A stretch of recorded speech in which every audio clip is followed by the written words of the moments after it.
E aí, pessoas, beleza? Vamos dar sequência ao nosso conteúdo. Na aula anterior, eu cometi um pequeno equívoco quando eu falei que era a aula 11 12. Na verdade, é a aula 10 e 11, certo? Que envolve plano inclinado e a força de atrito também, joia? Então, você deve ter assistido o vídeo anterior do plano inclinado, que tem uma preparação toda para chegar nesses problemas aqui a gente poder resolver, né? Caso tenha algum com atrito, a gente resolver eles, beleza? E agora vamos dar uma olhada na força de atrito. Então, o que vem a ser essa força de atrito? Então, pega aí Física A, aulas 10 e 11, a gente vai ver a parte de atrito agora. O atrito, na verdade, existe toda a superfície que tem uma certa rugosidade, uma certa aspereza, ela tem um atrito potencial, ou seja, capacidade de exercer uma força de atrito. Mas não significa que vai ter essa força de atrito sempre. Só vai surgir força de atrito quando você tentar movimentar o corpo ou quando efetivamente você movimentar aquele corpo. Então, eu pego um controle, por exemplo, que assim, ó, e eu vou arrastar ele em algum lugar. Na hora que eu passo em algum lugar, eu vou tentar movimentar ele aqui. Eu não estou conseguindo empurrar porque tem um atrito, uma força de atrito. Se eu não estiver empurrando, eu não estiver tentando movimentar, ela não vai surgir, não vai ter a força de atrito. Existe o atrito potencial, que eu sei que se eu tentar movimentar, vai surgir uma força de atrito. Mas como eu não estou tentando, não surge. Entendeu? Então, vamos ver o que vem a ser esse atrito. Para você caminhar. A terceira lei de Newton nos diz o seguinte, que a toda ação temos uma reação. E para que você consiga andar para um lado, você precisa jogar alguma coisa para o outro. Então, imagina que assim, uma pessoa, pé de uma pessoa aqui, é a primeira vez que eu desenho o pé nesse aplicativo aqui, vamos ver se vai dar certo. Parece um pé. Ó, e não vê o caso do sapato da pessoa, tá? Pronto, né? Então, a pessoa vai caminhar. Então, para ela caminhar, ela vai ter que fazer o quê? Ela precisa desequilibrar. Caminhar é um evento de desequilíbrio. A pessoa joga o corpo para frente, ela deixa o corpo dela tombar para frente. No momento que esse corpo vai tombar, ela troca o passo bem rápido para ela não cair. Porque se ela não trocar esse passo, ela vai acabar caindo. Então, para poder trocar o passo, ou seja, para poder deslocar o pé dela para frente, ela vai precisar jogar alguma coisa para trás. Então, vai ter uma força aqui, ó, que o pé faz no chão. Eu vou nomear assim, né? Força que o pé fez no chão. Se o pé fez uma força no chão, o chão vai fazer uma força no pé. Então vai ter uma força do chão sobre o pé. O que está acontecendo agora? Essas duas forças aqui, elas constituem um par sem reação. Então a gente pode dizer o seguinte, ó. Quer ver? Deixa eu só trocar aqui e voltar para a cor do texto. Ó, que a força que o pé faz no chão é igual à força que o chão faz no pé. Se eu botar um vetorzinho em cima, eu tenho que botar um sinal negativo aqui. O que está acontecendo? A força que o pé fez no chão, em módulo, é igual à força que o chão faz no pé. Mas como eu estou considerando a característica vetorial, a força que o pé fez no chão é menos a força que o chão fez no pé. O que indica isso? Que esses dois vetores têm o mesmo módulo, ou seja, o mesmo tamanho, eles vão ter a mesma direção, só que como tem um negativo na frente, o sentido vai ser contrário. E tem mais uma coisa que é diferente para os dois, que é o que caracteriza o par sem reação. Essa aqui é a força, ó, que está sendo feita no chão. Essa força aqui está sendo feita no pé. Elas estão em corpos diferentes. Pelo fato de estarem em corpos diferentes, elas não se anulam. Então, isso caracteriza o par sem reação. Por isso que a pessoa consegue andar. Ele quer andar para a direita, então ele vai empurrar o chão para a esquerda. O que a gente vai estudar agora não é isso, né? Na verdade, é isso ainda, mas de uma outra forma. Quer ver? E entender a origem. O que está acontecendo aqui, ó, nessa interface. Então, se fosse possível colocar isso numa lente de aumento, a gente enxergaria alguma coisa assim, ó. E a superfície de cima, por mais lisa que ela pareça, ela não vai ser bem lisa, ela vai ser áspera, assim, ela tem a rugosidade aqui, ó. Ela toda imperfeita, né? Assim. A superfície de baixo, da mesma forma. Por mais lisinha que pareça ou aparente ser, ela também tem uma rugosidade aqui. Estou testando as cores aí, ficou feio aqui. Né? Agora eu vou deixar assim. Ó. Então, tem uma rugosidade. Na hora que você tentar movimentar, ou seja, na hora que você tentar puxar um corpo em relação ao outro, eu vou fazer isso. Ó. Eu vou puxar esse para cá, eu vou puxar esse para cá. Ponto a ponto onde tem contato entre elas, ali não tinha ponto, né? Ponto a ponto onde tem contato entre elas, vai surgir uma força de oposição. É isso. Ó. Uma superfície está dentro da outra. Quando eu tentar movimentar, uma vai segurar a outra, vai travar o movimento dela. A origem disso aqui, esse sistema montado dessa forma, é que a gente chama de força de atrito. Essa oposição que vai ser feita pela superfície para que um corpo consiga se deslocar em relação ao outro, ou seja, está um dentro do outro. Então, a origem disso aqui é o atrito, né? É isso que a gente chama de atrito. Essa superfície, uma entranhada na outra e tentando movimentar e não conseguir fazer esse movimento, certo? Agora a gente vai separar esse atrito. Quais são as formas que ele pode acontecer? Eu posso ter dois tipos. Um atrito quando o corpo está tentando se movimentar, mas não conseguiu ainda, que é o primeiro chamado de atrito estático. O que vem a ser um atrito estático. Atrito estático vai surgir quando o corpo ainda está em repouso e eu vou tentar movimentar aquele corpo em relação à superfície. E eu vou desenhar aqui. O desenho padrão é esse aqui assim, né? Ó, uma caixinha. E aí eu vou começar a aplicar algumas forças nessa caixinha. Então, vou trocar a cor da tinta. Assim.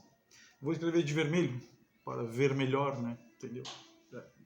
Então tá. Agora eu vou fazer assim, ó. Não estou puxando. Então tem uma rugosidade aqui na interface delas, uma está dentro da outra, mas eu não estou puxando, não estou fazendo nada. Força de atrito é zero. Não tem motivo para ter força de atrito. Agora eu vou puxar com uma força de 1 Newton para a direita. O que vai acontecer? A superfície vai resistir para que o corpo não ande. Ele vai continuar parado. Quanto vai ter que ser a força de atrito, então, se opondo a isso? 1 Newton. Agora eu venho aqui, ó, aplico uma força para a direita de 2 newtons. Então eu aumento a força que eu puxo para cá. Se o corpo não andou ainda, de que forma vai surgir a força? De que forma vai ser essa força de atrito?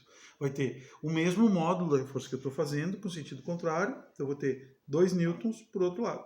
No caso aqui, para a esquerda. E eu amplio isso aqui, ó, para uma força igual a 10 newtons. Enquanto esse corpo não se movimentar, a força de atrito ela vai eliminar o que eu estou fazendo. Então ela também vai ser 10 newtons. Conclusão. O que a gente pode escrever disso, então, né? Vamos finalizar. A força de atrito estático ela surge enquanto o corpo está em repouso, mas eu estou tentando movimentar ele. Então, o corpo está parado. E a força de atrito estático, ela é sempre igual à força que está aplicada no corpo. Aplicada, tá certo. Imagina, ó, tô aqui essa canetinha. Aí a minha mão direita vai puxar com 1 Newton para lá. Eu seguro com 1 Newton. Aí eu solto, parou. Eu tento puxar de novo, eu volto. Agora, se eu puxar com 5 newtons, eu tenho que segurar com 5 newtons. Se eu puxar com 8 newtons, eu vou ter que segurar com 8 newtons. À medida que eu vou aumentando a força aplicada, a força que segura ele tem que aumentar também, na mesma proporção. Ou seja, dobrou. Entendeu? Então a força de atrito estática é igual à força que está sendo aplicada no sistema. Beleza? Como vai ficar um gráfico agora dessa força de atrito estático. Força de atrito estático em função da força que está sendo aplicada no sistema. Se uma é sempre igual à outra, isso aqui vai ficar uma reta assim, ó, inclinada, formando 45 graus, né? Porque esse valor aqui vai ser sempre igual a esse valor aqui. E aí, ó, eu vou parar nesse ponto. Parei aqui. Por quê? Porque quando chegar num determinado momento, o que vai acontecer? Ó, eu vou segurando isso aqui. Vou puxando, chega uma hora que escapa da minha mão. Quando escapou da minha mão, aí a gente chegou num limite aqui. Vai ter uma força de atrito estático máxima, que é uma característica das superfícies que estão ali, que vai chegar uma hora que vai fazer isso, né? Vai romper, vai quebrar aquela superfície e ele não consegue mais segurar. Quando você lixa alguma coisa, é isso que você está fazendo. Lixar alguma coisa é você ir tirando essas rugosidades, diminuindo isso aqui, para que o atrito seja menor, né? Você deixar ele mais lisinho. E aí, quando ele fizer isso, ele vai mudar o tipo de atrito, e a gente passa para o atrito chamado de cinético. Ainda pode ser chamado de cinemático ou ainda atrito dinâmico. Os 3 nomes são usados com a mesma frequência. Qual é a importância desse nome? Cinético, cinemático, dinâmico, da ideia de movimento. Então, o corpo é em movimento. Basta que o corpo ande, então, está andando com uma velocidade para a direita, vai surgir uma força de atrito ao contrário do movimento dele aqui, ó. Então, a força de atrito ela é sempre uma oposição ao movimento ou uma tentativa de movimento. O corpo pode estar tentando se movimentar. O que muda é assim, quando ele estiver tentando se movimentar, o atrito é estático. Quando ele já estiver em movimento, o atrito vai ser cinemático ou cinético. Fechou? E essa força de atrito cinemático, ela é constante. Ela não depende mais de velocidade, de força, de nada. Não nesse tipo de situação. Depois eu vou gravar um vídeo especial, assim, um tópico especial para vocês assistirem também, de força de resistência do ar, né? Como funciona o arrasto, como funciona isso, como funciona um paraquedista, né? Quando abre o paraquedas, o que acontece. Então, eu vou gravar um vídeo especial sobre isso, um tópico à parte. Como vai ficar o gráfico disso aqui, então, dessa força? Não interessa mais o que acontece com a outra. A força de atrito cinemático, a força que eu estou aplicando, pouco importa a força que eu estou aplicando agora, essa aqui vai ser constante. Ela tem sempre o mesmo valor. Fechou? Então, para dar sequência agora, se você não entendeu isso que eu vou falar agora, então você volta e assiste de novo o vídeo, certo? Se você entendeu, você continua. O que você precisa saber? A força de atrito, ela é uma força que vai ser uma oposição ao movimento ou à tentativa de movimento. Então, quando você estiver movimentando o corpo ou tentando movimentar esse corpo, vai surgir o atrito. Quando a gente estiver tentando movimentar, o nome do atrito é estático. Quando ele já estiver em movimento, o atrito vai ser cinético. A força de atrito estático, ela é igual à força que a gente está aplicando sempre, o suficiente para eliminar, e a força de atrito cinético, ela é constante, independe da força que eu estou aplicando. Fechou? Agora a gente vai continuar para ver a equaçãozinha, como calcula isso, e uns 2, 3 modelinhos de exercício para serem resolvidos. Beleza? Vamos gerar mais uma aqui. Ó. Então, a equação agora. A equação da força de atrito, ela é uma equação empírica. O que significa ser uma equação empírica? Que ela vem de uma análise experimental. Você vai para um laboratório, fica analisando variáveis, esquenta, esfria, puxa, empurra, e faz uma análise, uma série de análise laboratorial, e aí nesse laboratório você vai montar uma equação, juntar as variáveis. Uma das coisas que interfere, o tipo de superfície. Então, as superfícies que estão em contato. Superfícies. E essas superfícies, elas vão gerar uma coisa chamada de coeficiente de atrito. O que vem a ser esse coeficiente de atrito? Não é o coeficiente de atrito de uma superfície, é uma em relação a outra. Então, é um par de superfícies que vai ter um coeficiente de atrito vinculado. Esse coeficiente de atrito vai ser representado por essa letra grega aqui, ó, o nome da letra é Mi. Então, Mi parece um muzinho, né? Ó, parece um mu, mas tem uma perninha mais comprida que a outra, então, Mi. E esse coeficiente de atrito, ele vai determinar assim, quanto maior for o coeficiente de atrito, mais difícil de movimentar. E relações desse jeito, ó, colocar uma superfície assim e um bloco aqui em cima. E essa aqui vai ser a minha situação A. Se eu colocar agora numa superfície assim, ó, o mesmo bloco, esse aqui vai ser o B. Olhando, claro que é qualitativo aqui, né, visual, mas essa aqui, ó, ela é mais áspera do que essa. Então o coeficiente de atrito desses dois corpos é maior do que o coeficiente de atrito nessa relação aqui entre esses dois corpos. Porque quanto maior for a rugosidade, mais áspera for a superfície, maior vai ser o coeficiente de atrito. E mais áspera a relação entre as duas superfícies. Beleza? Então tá. Então, quanto mais rugosas as superfícies, maior o coeficiente de atrito. E o outro fator é a força normal. O que é a força normal? O que ela representa? A força normal, ela é uma força de contato. Deixa eu escrever aqui, ó, contato. Sendo uma força de contato, ela vai representar isso. Ó. Tem uma superfície dentro da outra assim. Se eu tentar mexer, é fácil. Se eu pressionar mais uma contra a outra, fica mais para dentro uma da outra, mais difícil movimentar. Se eu colocar muito uma para dentro da outra, vai ficar muito difícil de movimentar. Então, a força normal é a força que representa o contato entre as superfícies. Quanto maior for a força normal, maior vai ser a força de atrito. Por exemplo, aqui, ó, vamos pegar duas superfícies idênticas aqui, dois pares idênticos. Eu botei um bloquinho aqui de 2 kg. E na mesma situação aqui, eu vou colocar um outro bloquinho, nas mesmas condições, só que agora ele tem 4 kg. Em qual dos dois casos a gente vai ter maior força de atrito? Nesse caso, a força normal é igual a força peso. Aqui também, a força normal é igual a força peso. Então, nesse caso, como o peso aqui é maior, a gente vai ter maior contato entre as superfícies. Tendo maior contato, a gente vai ter maior força de atrito. Vai ser mais difícil arrastar essa caixa aqui do que arrastar essa, se as superfícies forem iguais. Então, a nossa equação da força de atrito, ela vai levar em consideração esses dois fatores. Ó. força de atrito vai ser igual ao coeficiente de atrito, μ, que é um número adimensional. O que é isso? É um número adimensional, ou seja, ele não tem uma unidade de medida, vezes uma força normal. Essa é a fórmula da força de atrito. Como a gente tem atrito estático e atrito dinâmico, a força de atrito estático vai ter um coeficiente de atrito estático. A força de atrito cinemático vai ter um coeficiente de atrito cinemático. E importante agora é essa relação aqui, quer ver? Ó? Qual das duas é maior? Vou desenhar o gráfico de novo. Ó. Assim. E assim. Então tá aqui, ó. Força de atrito em função da força que foi aplicada, né? Aquela força de antes. E eu vou separar aqui, ó, enquanto ele estiver em repouso, e depois ele vai chegar numa situação de movimento. O que vai acontecer agora?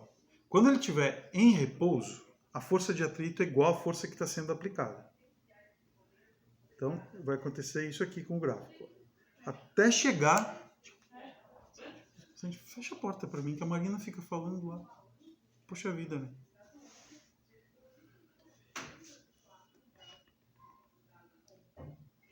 E aí ele está em repouso. Enquanto ele estiver em repouso, a força de atrito tem esse comportamento. 45 graus. Até chegar numa força de atrito estática máxima, que vai ser o maior valor possível para a força de atrito. A partir desse ponto, o que vai acontecer? O corpo vai escapar dali. E na hora que ele escapar, a força vai ficar constante. Mas com um detalhezinho. Pensa bem, ó. O que é mais fácil? É mais fácil você manter o movimento que já existe ou começar um movimento? É muito mais fácil você manter o que já existe, né? Então, ela vai diminuir o seu valor, assim, e vai ficar constante. Então aqui a gente vai ter uma curvinha diferente aqui, né? Isso aqui daria para comparar lá em matemática, não, em química, como sendo uma energia de ativação do sistema. Para você começar uma reação, você tem que fornecer um pouquinho mais de energia. Então, isso aqui, ó, é semelhante a uma energia de ativação. É aquele momento que você vai fazer uma superfície escapar da outra. Depois que escapar, venceu essa barreira ali, ele começa a se deslocar sem problema. É mais fácil a manutenção. Tipo de questão que pode ter a respeito disso. Por que um carro ele gasta mais combustível andando na cidade do que quando vai fazer uma viagem? Porque, em tese, se não tiver engarrafamento nenhum, na viagem você não para mais, né? Numa cidade você precisa parar o carro o tempo todo. Quando você para o carro o tempo todo, a retomada, você estava na região de atrito estático, cinemático, passa para o estático, depois passa para cá de novo. Toda vez você vai ter que dar esse pico de energia, assim. Os carros que são híbridos, por exemplo, carro que tem um motor elétrico até uma determinada velocidade, e a partir daquela velocidade o motor passa a ser de combustão, eles gastam menos energia por isso, ele economiza mais por isso. Porque o motor elétrico, a partida dele é mais fácil. Você não precisa vencer uma inércia tão grande, não tem um mecanismo tão grande para vencer aquela inércia. Então, ele até 40 km por hora, um tipo de carro, ele anda com motor elétrico, só você não escuta que ele está ligado. Justamente por causa dessa barreira aqui, né? Porque ele está nessa situação, tem que passar para cá. Aí ele volta. Quando ele ficar indo e voltando, gasta mais combustível. Então, o motor elétrico foi uma boa saída. Você ter uma matriz mista, assim, né? Para esse carro se deslocar. Beleza? Vamos ver algumas situações nas quais você vai montar a força de atrito agora e como que você vai resolver esse tipo de problema, né? Então, eu vou botar assim, quer ver? Ó? Alguns... Não era dessa cor, quer ver? Alguns problemas aqui, ó. Vamos ver. Aqui. Alguns casos. Um caso clássico é esse, ó. Tem um bloco na horizontal, tá andando, não tá andando, tal. Ele tem uma massa M e ele vai andar para a direita. E eu quero saber, tá, como que eu acho a aceleração dele, como que eu calculo, tá? Então, qual a formatação que você vai ter? Digamos que tenha uma força puxando ele aqui assim. Vou botar ele assim, sendo puxado para a direita aqui. E eu quero saber qual a aceleração dele, como que eu vou montar essa expressão, sabendo que agora tem atrito, né? Então, quais são as forças que atuam nesse meu sistema? Tem peso? Você começa por aí. Tem o peso, vertical para baixo. Tem força normal? Tem. Vertical para cima, que é uma reação da superfície. E agora temos atrito no problema. Então vai ter uma força de atrito para cá. Aqui é a força de atrito. Como que a gente resolve a força de atrito nesse caso? Então, vou resolver a força de atrito primeiro para depois ver o que eu faço com ela, né? Mas, ó, força de atrito não é Mi vezes a normal? Que é a formulazinha da força de atrito. Mi vezes a normal. Nesse tipo de problema, a normal corresponde à força-peso. Então, eu vou escrever força de atrito é igual a Mi vezes a normal, que é o peso, que é M vezes G. Deu. Então, a força de atrito vai ficar com um macetezinho. A força de atrito, ó, MMG. Não MMG, mas ó, força de atrito, MMG. Pronto, quando estiver na horizontal. Isso resolve 90% dos problemas que a gente tem para fazer. Como que a gente vai equacionar isso? Força resultante é massa vezes a aceleração. O lado direito, ó, massa vezes a aceleração. O lado esquerdo agora eu vou analisar. A força F está puxando a favor do movimento, em tese aqui foi o que eu coloquei, e a força de atrito está contra. Então vai ser F menos a força de atrito. Então assim que a gente monta esse tipo de probleminha. Claro que daí eu posso saber quanto é o M, o A, quero saber a força de atrito, posso saber o F, a força de atrito, quero saber o A, então dependendo do problema. Mas a montagem da equação é essa aqui. Então é um caso importante saber, se treinar isso, tem uns exercícios para serem resolvidos ali. Quer ver? Vamos fazer um caso B aqui agora. Caso B. Quando você estiver num plano inclinado, assim. Esse caso a gente já viu na aula anterior, você tem que ter assistido o vídeo anterior, porque daí eu já vou adiantar bastante aqui. Quer ver? Quais são as forças que estão atuando nesse bloco e imaginar que ele não vai se movimentar, não vem ao caso isso agora, né? Mas caso exista movimento, o movimento vai ser para baixo. Eu estou definindo isso, tá? Quais as forças que atuam sobre esse corpo? Tem peso? Tem. Peso vertical e para baixo. Tem normal? Tem, porque ele está apoiado na superfície. A força normal é perpendicular à superfície. Aqui. E agora a gente sabe que tem atrito no sistema. Sabendo que tem atrito e ele está descendo, para onde vai ser a força de atrito? Muito bem. Boa resposta. Para cima. Essa é a força de atrito. Deu. Essas são as forças que atuam sobre ele. Se eu tiver que resolver alguma coisa agora, calcular alguma coisa, aí eu preciso que você veja a aula anterior. A aula anterior, ela vai trazer essas informações aqui, ó. Vamos escolher uma cor bonita aqui, ó. Vamos pegar um azul mais claro, vou botar o verde escuro aqui. Ó, eu posso decompor esse peso num PY, que é o P cosseno do ângulo, e num PX, que é P seno do ângulo. Tá vendo o que aconteceu? Eu já fiz direto, porque eu acho que você já viu a aula anterior, você já assistiu o videozinho anterior, e aí você já viu isso, como que acha esse PX, como que acha esse PY. Para que vai servir esse P cosseno? Vai ser igual ao normal. Para que vai servir esse P seno? É o que eu vou usar para calcular a resultante no sistema. Então, o que a gente tem que calcular disso aqui tudo? Vou calcular. P. Não, P. Não preciso mais botar o P que eu já botei lá, né? Ó, força de atrito. Força de atrito é Mi vezes a normal. Quem é a força normal agora? A força normal é o P cosseno. Então vai ficar força de atrito é Mi mg cosseno do ângulo. Professor, posso fazer sempre assim? Pode. Pode, não sempre não, né? Mas a maioria dos nossos problemas a gente vai resolver desse jeito. Quando que não seria? Se tivesse alguma outra força externa, sei lá, uma força puxando ele nessa diagonal aqui, puxando ele para cá, empurrando, aí vai mudar. Tem mais uma força para decompor. Caso isso não ocorra, pode fazer isso sempre. Para que vai servir isso agora? Observa aqui a minha figura. O P seno está puxando ele para baixo, né? Ele está pesando o plano. E a força de atrito está para cima. Como que a gente monta uma expressão de força resultante? Ó, força resultante, massa vezes a aceleração. Força resultante. O P seno não está puxando ele para baixo? Então, vai ficar assim. Ó. P seno do ângulo.